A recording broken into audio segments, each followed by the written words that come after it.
Excellency Mohammed Shahbaz Sharif, Prime Minister of the Islamic Republic of Pakistan.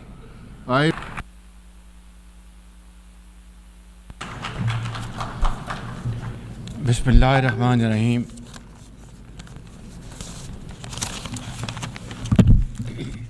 Mr. President,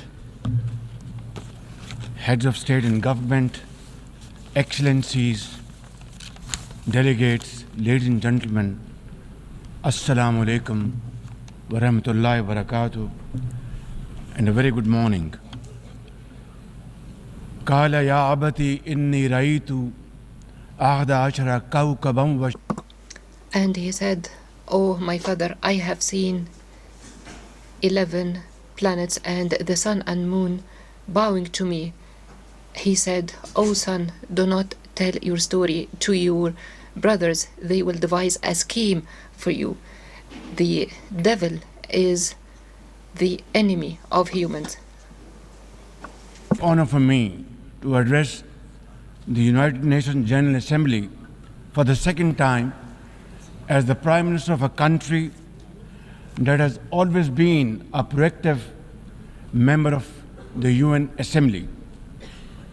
I would like to congratulate you and wish you all the success, Mr. President, on your election as the President of the 79th session of the UN General Assembly.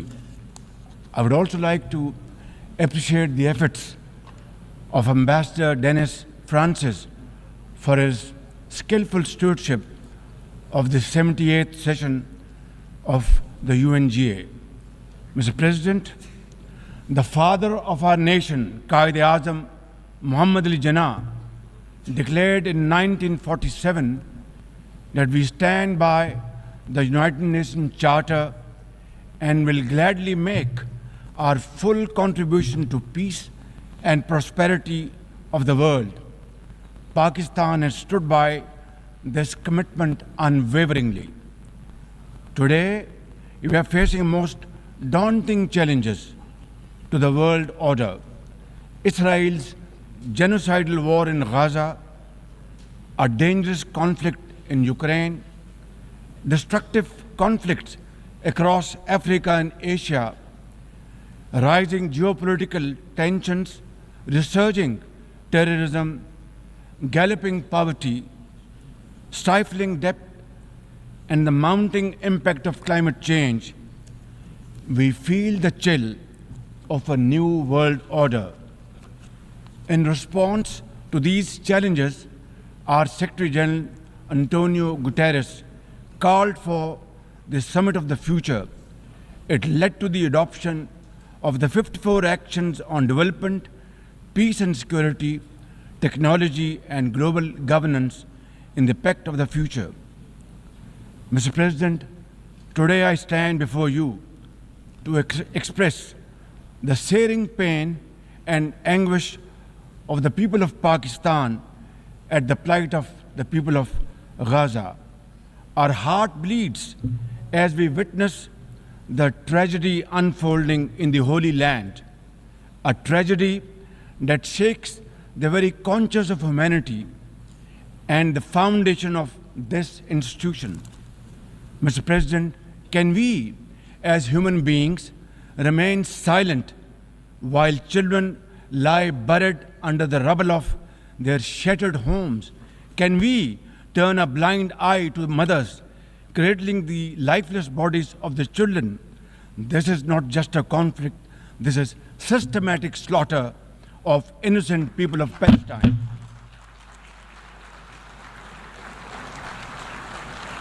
Ladies and gentlemen, an assault on the very essence of human life and dignity.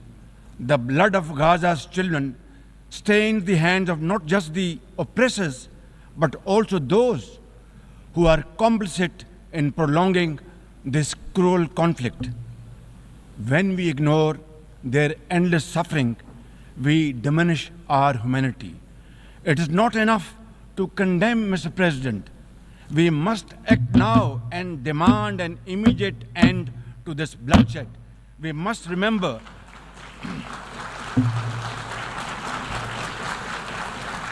We must remember that the blood and sacrifice of the innocent Palestinians will never go waste. We must worry about their plight and difficulties and stand by them. We must work for a durable peace through the two-state nation. We must seek a viable, secure, contiguous, and sovereign state of Palestine based on the pre-1967 borders with Al-Quds al-Sharif as its eternal capital, and to advance the goals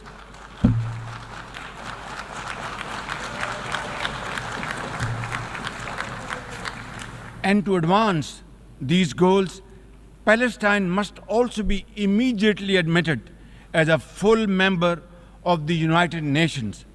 Mr. President, in a span of a few days, Israel's unrelenting bombing of Lebanon has killed over 500 people, including women and even small children.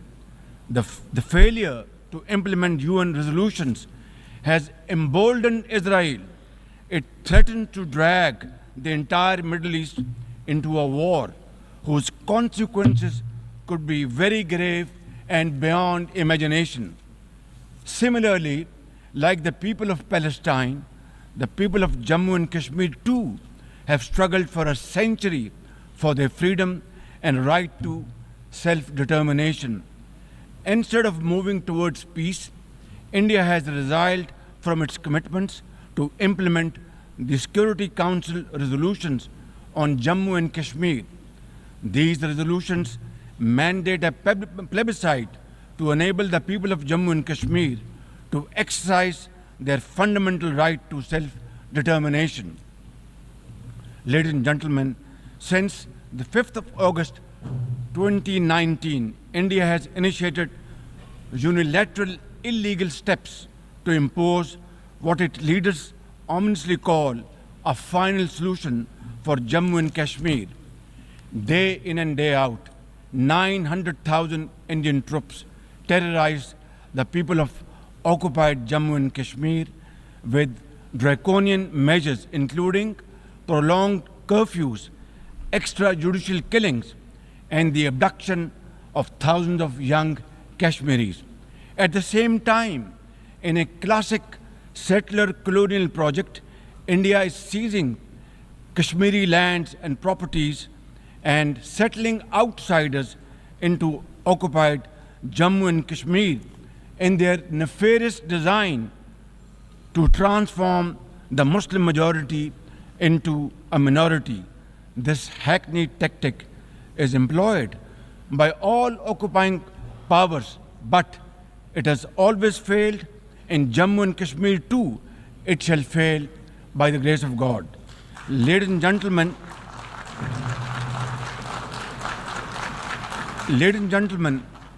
the Kashmiri people are resolute in rejection of the false Indian identity. The New Delhi seeks to impose upon them very, very severe conditions, and atrocities are being committed every hour. India's policy of brutal coercion and oppression in occupied Kashmir has ensured that Burhan Wani's legacy continues to inspire the struggle and sacrifices of millions of Kashmiris.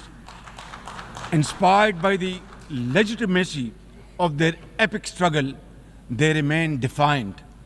Their heart-wrenching stories remind us that behind every statistic lies a human life, a dream deferred, and a hope shattered. Even more worryingly, it is engaged in massive expansion of its military capabilities, which are essentially deployed against Pakistan. Its war doctrines envisage a surprise attack and a limited war under the nuclear overhang. Thoughtlessly, India has spurned Pakistan's proposals for a mutual strategic restraint regime. Its leadership has often threaten to cross the line of control and take over Azad Kashmir. Ladies and gentlemen, Mr. President, let me state in no uncertain terms that Pakistan will respond most decisively to any Indian aggression. Therefore, to secure durable peace, India must reverse the unilateral and illegal measures it has taken since 5th of August 2019 and enter into a dialogue for a peaceful resolution of the Jammu and Kashmir dispute in accordance with the UN security resolutions and the wishes of the Kashmiri people. Mr. President, remember, illegal occupation creates a fresh hell every day in the killing fields of Palestine and in the pristine valleys of occupied Jammu and Kashmir. Apart from conflicts, Mr. President, the 21st century has brought a cascade of crises, including the reversal of development and the mounting impact of climate change. 2 years ago, my country was devastated by catastrophic floods, causing $30 billion in damages. It is now clear that each summer will bring blistering temperatures and trigger fresh climate impacts. Pakistan emits less than 1% of global carbon emissions, yet we have paid a very heavy price for no fault of ours. This is most unfair in any calculus of global justice. We must uphold the axiom, the polluter must pay. Ladies and gentlemen, Pakistan looks forward to fulfillment of commitments made by our development partners to support the achievements of the SDGs and climate goals, including a new annual goal beyond $100 billion in climate finance. Mr. President, with nearly 100 developing countries trapped in the vicious cycle of debt and liquidity crisis, which I always call a death trap rather than debt trap, achieving the SDGs in these circumstances remain a distant mirage. The international financial architecture, which the Secretary General has described as morally bankrupt, and the world trade and technology regimes must be reformed and aligned to promote development and global equity.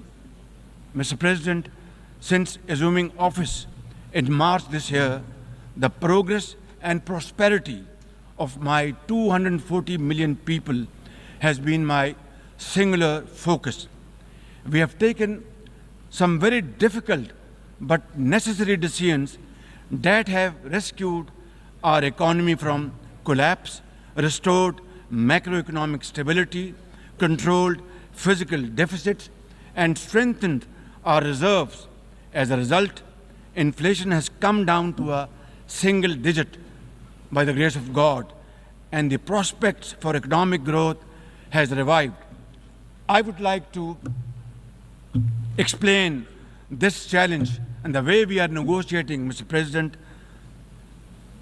by reciting a stanza from a poem which enormously makes me very emboldened, very brave, and hardworking, and commit untiring efforts. And this stanza is a befitting example of hard work and, of course, facing challenges, and then pave the way for success stories. And stanza is, when things go wrong, as they sometimes will, when things go wrong, as they sometimes will, when the road you are trudging is all uphill, when things go wrong, as they sometimes will, when the road you are trudging seems all uphill, when the credits are low and debts are high, when the credits are low and debts are high, when you want to smile but you have to sigh, When you want to smile, you have to sigh. When care, read health. When care is pressing you down a bit, when care or health is pressing you down a bit, rest if you must, but don't you quit. This is how, Mr. President, we have learned to face our challenges and negotiate the most daunting challenges we have faced. Mr. President, situated at the crossroads of South and Central Asia and the Middle East, we have prioritized geoeconomics and regional connectivity to secure win-win outcomes for our people. The second phase of the landmark China-Pakistan Economic Corridor has been successfully launched through the Apex Special Investment Facilitation Council. We are mobilizing investments in resilient infrastructure, renewable energy, minerals, sustainable agriculture, and technology. This will herald a new era of development and modernization in my beloved country. Ladies and gentlemen, for 2 decades, Pakistan has fought terrorism boldly and most successfully, defeating terrorist groups within Pakistan. We have paid a very heavy price. 80,000 of our brave soldiers and civilians have been martyred, including innocent school-going children. And the gory memories of APS school carnage haunt us till date. Our economy has suffered a loss of $150 billion. Unfortunately, today we are again confronted by a new wave of externally financed and sponsored terrorism, especially by the TTP, Fitna al-Khawarij, and its associates.